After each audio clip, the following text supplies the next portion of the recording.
56 foot की सड़क क्यों? क्या विश्वनाथ कॉरिडोर के पास, विश्वनाथ टेम्पल के पास 56 फुट की सड़क है? जो मिडिल क्लास के लोग हैं वही दाल मंडी उनका सहारा है।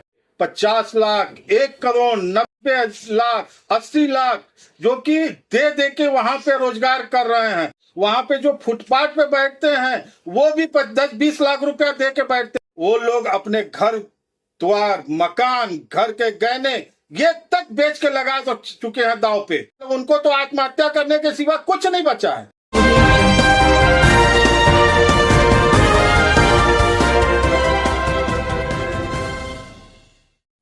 प्रकाश जी, बात की जाए जिस तरह से अभी तक रोड चौड़ीकरण की बात हो रही थी और दिन पर दिन अब दाल मंडी के क्षेत्रों में भी सरकार और बुलडोजर पहुंच चुका है।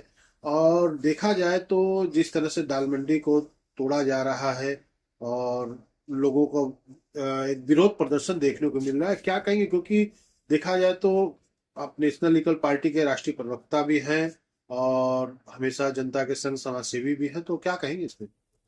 देखिए, दाल मंडी को जो तोड़ा जा रहा है या दाल मंडी में जो चौड़ीकरण चल रही है, ये कहीं ना कहीं सरकार की जो मानसिकता है वो पूरी तरीके से ऑनलाइन व्यवसाय को कर देने की। आपको बताएं, अब मुझे आप एक चीज बताइए कि आज सरकार दाल मंडी, ठीक है, चौड़ीकरण आप कर रहे हो, दाल मंडी को तोड़ रहे हो, रास्ता चौड़ा कर रहे हो, हम आपकी बातों से सहमत है, होना चाहिए, चलिए हो रहा है, ठीक है, हर जगह चौड़ीकरण का प्रस्ताव इनका चल रहा है, कर रहे हैं। लेकिन मुझे एक चीज आप बताइए कि आज 17 मीटर की सड़क पूरे बनारस में, पूरे बनारस शहर में कहां पे है? क्या आपको लगता है कि 17 मीटर की सड़क पूरे बनारस शहर में कहीं है? इकलौता दाल मंडी के ही मार्केट गली में क्यों प्रस्ताव हो रहा है, ये पारित क्यों बनाई जा रही है? ये बात कहीं से हजम नहीं हो रही है। आखिर क्या वजह ऐसी है कि दाल मंडी जैसे पतले और सकरे जगह पे 17 मीटर की चौड़ी सड़क का प्रस्ताव पारित किया जा रहा है? दरअसल विश्वनाथ मंदिर जाने के लिए एक सबसे सुगम रास्ता जो इन लोगों को दिख रहा है सरकार को कि लौरा बीट से सीधा जाएंगे, दाल मंडी के पास होकर के निकल जाएंगे। आपकी बात से मैं सहमत हूँ भाई साहब। मुझे ये बताइए कि आप दाल मंडी के अंदर विश्वनाथ कॉरिडोर जाने के लिए 17 मीटर की सड़क चौड़ी कर रहे हैं, ठीक? उसके पहले आपका लौरा बीट से चेकगंज तक की कितनी मीटर की सड़क है? आखिर क्यों 17 मीटर की सड़क की चाहत या डिमांड या मौके पे क्यों बनाई जा रही है? क्या उसको अन्य सड़कों की तरह एक, आप जैसे कि वहां की जनता कह रही है, वहां के दुकानदार कह रहे हैं कि आप 10 फुट कर ले, 15 फुट कर ले, 20 फुट कर ले, ये 56 फुट की सड़क क्यों? क्या विश्वनाथ कॉरिडोर के पास, विश्वनाथ टेम्पल के पास 56 फुट की सड़क है? या वहां पे दाल मंडी को जोड़ने वाला रास्ता 56 फुट का सड़क है? नहीं है। पूरे बनारस में एक भी रोड, जो कि रविंद्रपुरी को आप उठा लेंगे तो रविंद्रपुरी में भी शायद 17 मीटर की सड़क नहीं है। आखिर दाल मंडी के अंदर क्यों?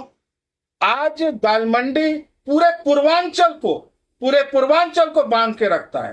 दाल मंडी एक ऐसा मार्केट है कि हम और आप जैसे जो मिडिल क्लास के लोग हैं वहां जाते हैं मार्केटिंग करने।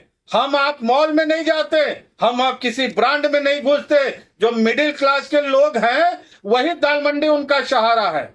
और वहां पे एक किसी मिडिल क्लास के घर में एक बहन की, एक बेटी की अगर शादी पड़ती है तो वो बंदा रिश्तेदार से, नातेदार से खुद मैनेज करके 50,000 रुपया अगर लेके दाल मंडी के अंदर घुस जाता है तो पूरे शादी की शॉपिंग, मार्केटिंग वो कर लेता है।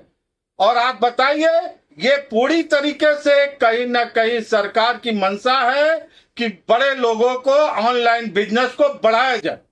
और दाल मंडी का टूटना पूरे पूर्वांचल के मार्केट को तोड़ने के बराबर है। लेकिन साहब देखिए, एक चीज का मुझे आप जवाब दीजिए कि मैं अभी आपसे कहूं कि आपको 40 साल हो गया, ठीक, किसी व्यवसाय को करते हुए, आपको जो है करते हुए हो गया, आप इस व्यवसाय को छोड़ के नया कोई व्यवसाय कर लीजिए। या आपको मैं बोलूं आप यहां जॉब कर रहे हो और यहां से मैं आपको भेज दूं, जो है कि कानपुर भेज दूं, नया जॉब करने में आपको कितना समय लग जाएगा?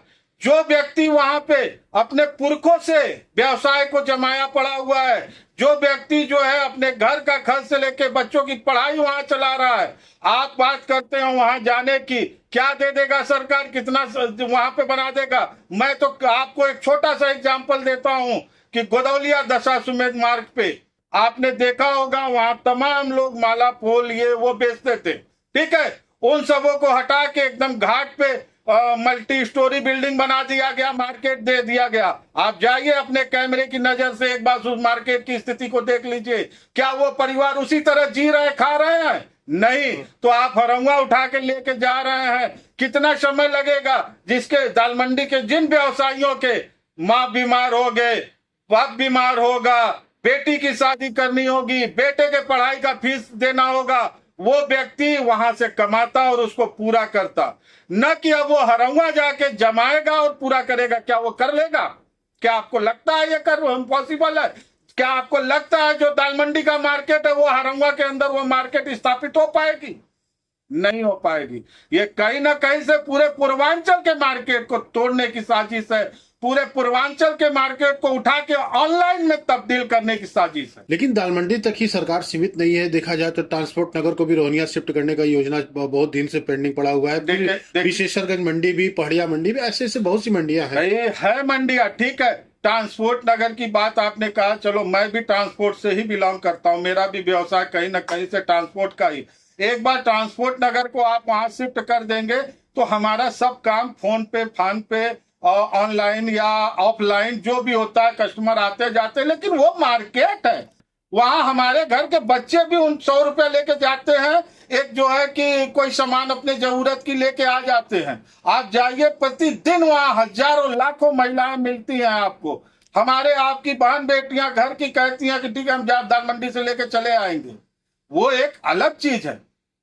और आप होलसेल मंडी की बात कर रहे हैं, ठीक है, आप विशेषागंज की बात कर रहे हैं, विशेषागंज भी होलसेल मंडी है। अगर उसको आप कहीं स्थापित करते हैं तो होलसेल मंडी में हम आप जाएंगे, एक व्यापारी जाता है, वो रिटेल मंडी है, न कि होलसेल मंडी। रिटेल मंडी हमेशा आदमी चाहता है कि हमारे घर के बगल हो। आप किसी मल्टी स्टोरी बिल्डिंग में रहते हो, आप यही चाहोगे कि बिल्डिंग के नीचे भी दुकान बने ताकि हम बिल्डिंग से उतरे और वहीं पे अपने किराने का सामान, जरूरत की सामान घर के ले लें, न कि आप जाओगे 20 किलोमीटर दूर लेने। नेशनल इक्वल पार्टी के आप राष्ट्रीय प्रवक्ता हैं, सरकार से क्या मांग करते हैं? सरकार से मांग मैं यही करूंगा कि इन मुद्दों पे विशेष ध्यान दें और विचार करके हम उनके चौड़ीकरण के खिलाफ नहीं है, विरुद्ध नहीं है, होना चाहिए। ठीक है, दाल मंडी नो डाउट की कंजेस्टेड है, मैं भी कह रहा हूं, लेकिन मैं ये चाहता हूं कि एक सही मापदंड से उसका तोड़ा हो और रास्ता बने, जिससे वहां के लोगों को तकलीफ ना हो। और सरकार वहां के मकान मालिकों को मुआवजा भी दे रही है, कमी है तो उनको तो मुआवजा दे ही रही है, लेकिन मुझे एक चीज बताने का कष्ट करे, जो वहां पे दुकानदार हैं, अपने घर की पूरी पूंजी लगा दिए, अपना घर मकान बेच के 50 लाख, 1 करोड़, 90 लाख, 80 लाख जो कि दे के वहां पे रोजगार कर रहे हैं। वहां पे जो फुटपाथ पे बैठते हैं वो भी 10-20 लाख रुपया दे के बैठते हैं। भाई साहब, शायद आपको जानकारी नहीं होगी, मैं ऐसे लोगों को खड़ा कर सकता हूं आपके सामने, सरकार के सामने, भेजे वो कोई अपना प्रतिनिधि, मैं खड़ा कर सकता हूं।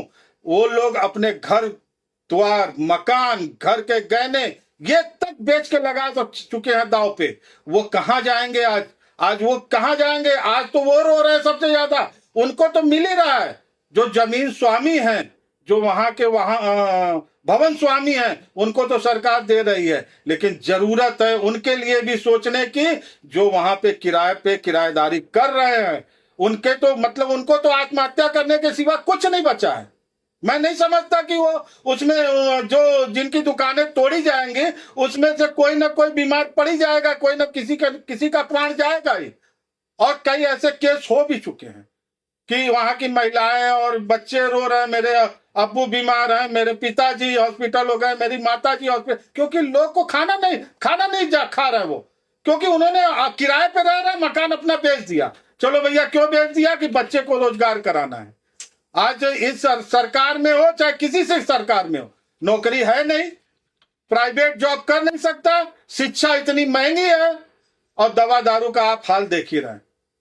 तो वो व्यक्ति अपना घर मकान बेच के खुद को किराएदारी पे रह के और वहां पे जो है उनको व्यवसाय कराने के लिए, अपने बच्चे को चाहे खुद को कराने के लिए 200-500 हजार 2000 5000 कमाने के लिए सब कुछ दाव पे लगा दिया है। उन लोगों के लिए सरकार को सोचने की जरूरत है कि कहीं ना कहीं उनके साथ भी गलत हो रहा है।